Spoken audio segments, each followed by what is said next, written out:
विनंती करतो की आपण प्रास्ताविक करावं। नमस्कार। व्यासपीठावरील मान्यवर, या संमेलनाचे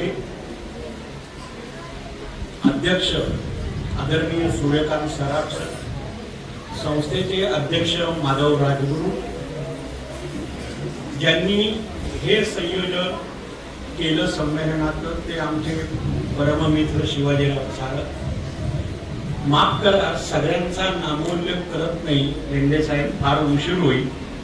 सर्व बालसाहित्यिक, शिक्षक, अध्यापक, प्राध्यापक, विद्यार्थी मित्र हो, बालकुमार साहित्य संमेलन हे बहुतेक तुम्हाला शाळकरी मुलांना त्याचं महत्त्व आत्ता लगेच कळणार।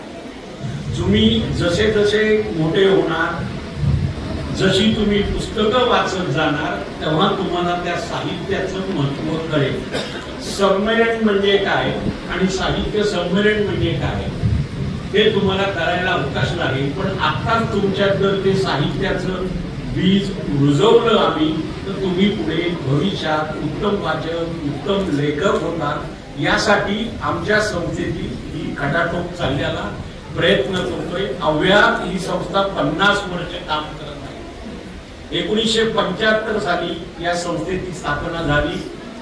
ज्येष्ठ साहित्यिक, मराठीतले नामवंत बालसाहित्यिक अमरेंद्र गाडगीळ असतील, सुधाकर प्रभू आहेत, श्यामला शिरोडकर असतील, बारा भागवत होते, लीलावती भागवत होत्या, आणि काही मान्यवरांचं, संमेलन संयोजकांचं मी अभिनंदन करेन। मराठीतल्या उत्कृष्ट बालसाहित्यिकांची माहिती त्यांनी प्रत्येक खांबावर दिलेली आहे। साने गुरुजींपासून, म्हणजे मुलांना तुम्ही अवश्य ते वाचा, ही साहित्यातली खरी रत्न आहे। पूर्वी म्हणजे ज्यांचं साहित्य वाचून आम्ही घडलो, तुम्हीही घडा। तर अशी ही संस्था वाटचाल करते 50 वर्ष। कायम दरवर्षी उपक्रम घेत असतो। महाराष्ट्र राज्य साहित्य संस्कृती मंडळाच्या सहकार्याने हे संमेलन चालकवाडी आयोजित केलेलं आहे। तुम्हाला अजून सांगतो, माझ्या पूर्वजांची नारायणगाव ही कर्मभूमी। माझे मामा नारायणगावला होते, काही जुन्या लोकांना माहीत असेल। अनंत अंबादास कुलकर्णी रास सबनीस विद्यालयाचे काही काळ अध्यक्ष होते। नारायणगावचा तसा संबंध माझा जुना आहे, म्हणून मी एक तुम्हाला आठवण करून देईन। म्हणजे मी याच भूमीतला, याच गावचा आहे, आणि इकडची मोठी परंपरा आहे। सर्वात अनंत गह पाटील याच गावचे, नामवंत साहित्यिक अनिल अवचट याच गावचे। तसं म्हणलं तर कुणी असं म्हणणार नाही की जुन्नर तालुका चालकवाडी ही साहित्यिकांची नाही। अनेक नामवंत साहित्यिकांचे आहे, त्यांनी अनेक पुढच्या पिढ्या घडवलेल्या आहेत।